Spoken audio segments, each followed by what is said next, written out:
A Helpless Situation by Mark Twain. Once or twice a year I get a letter of a certain pattern, a pattern that never materially changes in form and substance, yet I cannot get used to that letter. It always astonishes me. It affects me as the locomotive always affects me. I say to myself, I have seen you 1,000 times, you always look the same way, yet you are always a wonder, and you are always impossible. To contrive you is clearly beyond human genius. You can't exist, you don't exist, yet here you are. I have a letter of that kind by me, a very old one. I yearn to print it, and where is the harm? The writer of it is dead years ago, no doubt, and if I conceal her name and address, her this world address, I am sure her shade will not mind. And with it I wish to print the answer which I wrote at the time, but probably 999 not send. If it went, which is not likely, it went in the form of a copy, for I find the original still here, pigeonholed with the said letter. To that kind of letters we all write answers which we do not send, fearing to hurt where we have no desire to hurt. I have done it many a time, and this is doubtless a case of the sort. The Letters. Chapter 10. California, June 3, 1879. Mr. S. L. Clemens, Hartford, Conn. Dear Sir, you will doubtless be surprised to know who has presumed to write and ask a favor of you. Let your memory go back to your days in the Humboldt mines. 62-63. You will remember, you and Claggett and Oliver and the old blacksmith Tillou lived in a lean-to which was halfway up the gulch, and there were 6 log cabins in the camp, strung pretty well separated up the gulch from its mouth at the desert to where the last claim was, at the divide. The lean-to you lived in was the one with a canvas roof that the cow fell down through one night. As told about by you in Roughing It, my Uncle Simmons remembers it very well. He lived in the principal cabin, halfway up the divide, along with Dixon and Parker and Smith. It had 2 rooms, one for kitchen and the other for bunks, and was the only one that had. You and your party were there on the great night, the time they had dried apple pie. Uncle Simmons often speaks of it. It seems curious that dried apple pie should have seemed such a great thing, but it was, and it shows how far Humboldt was out of the world and difficult to get to, and how slim the regular bill of fare was. 16 years ago, it is a long time. I was a little girl then, only 14. I never saw you, I lived in Washoe, but Uncle Simmons ran across you every now and then, all during those weeks that you and party were there working your claim, which was like the rest. The camp played out long and long ago. There wasn't silver enough in it to make a butt. You never saw my husband, but he was there after you left, and lived in that very lean-to, a bachelor then but married to me now. He often wishes there had been a photographer there in those days. He would have taken the lean-to. He got hurt in the old Hal Clayton claim that was abandoned like the others, putting in a blast and not climbing out quick enough, though he scrambled the best he could. It landed him clear down on the train and hit a Paiute. For weeks they thought he would not get over it, but he 999, and is all right now, has been ever since. This is a long introduction, but it is the only way I can make myself known. The favor I ask I feel assured your generous heart will grant.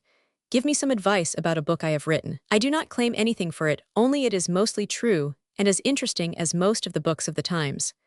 I am unknown in the literary world, and you know what that means unless one has someone of influence, like yourself, to help you by speaking a good word for you.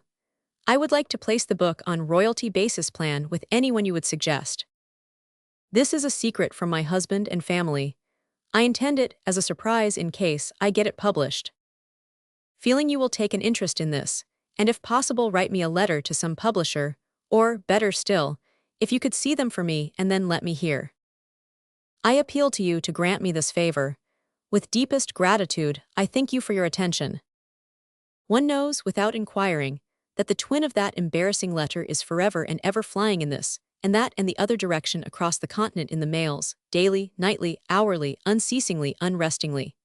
It goes to every well-known merchant, and railway official and manufacturer and capitalist and mayor and congressman and governor and editor and publisher and author and broker and banker, in a word, to every person who is supposed to have influence. It always follows the one pattern. You do not know me, but you once knew a relative of mine, etc., etc. We should all like to help the applicants. We should all be glad to do it.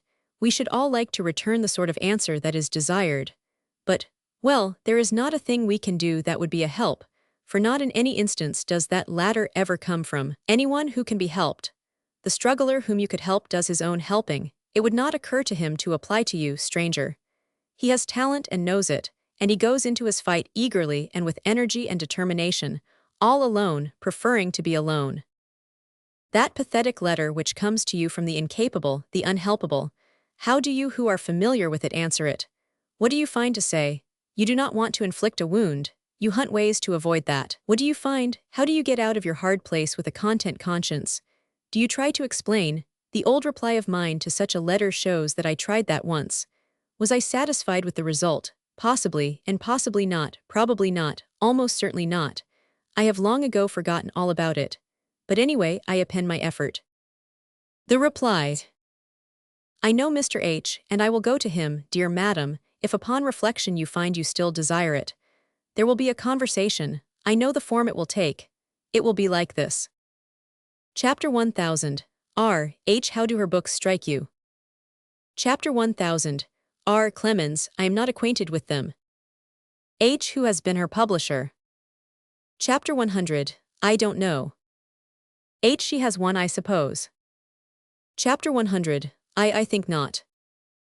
H. Ah, you think this is her first book?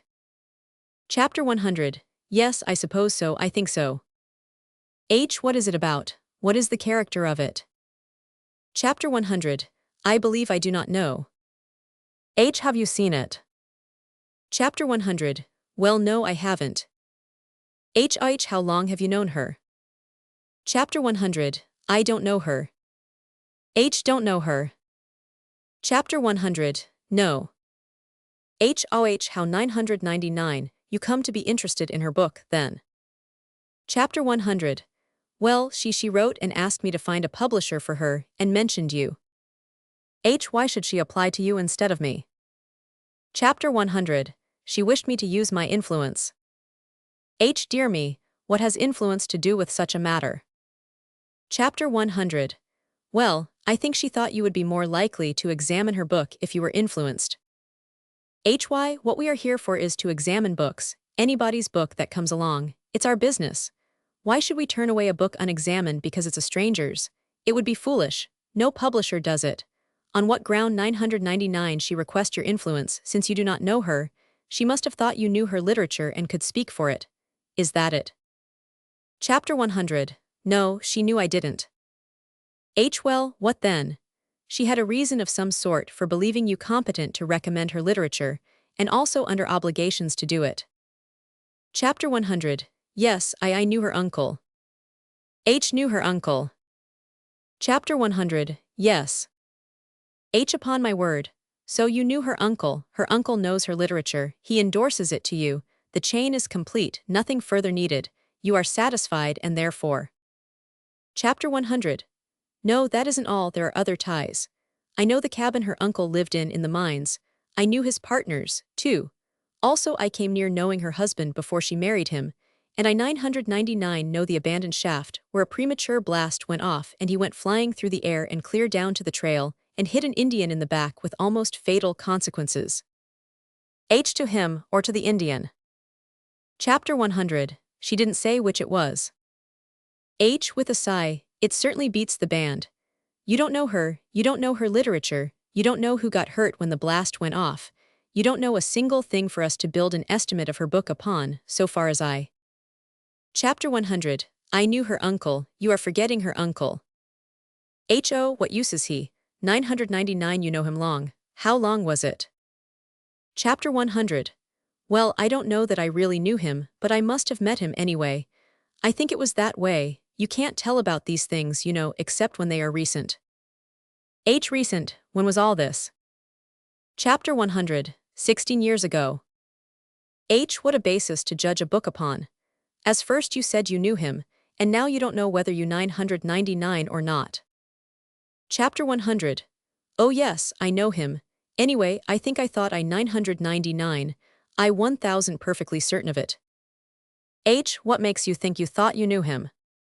Chapter 100. Why, she says I 999 herself.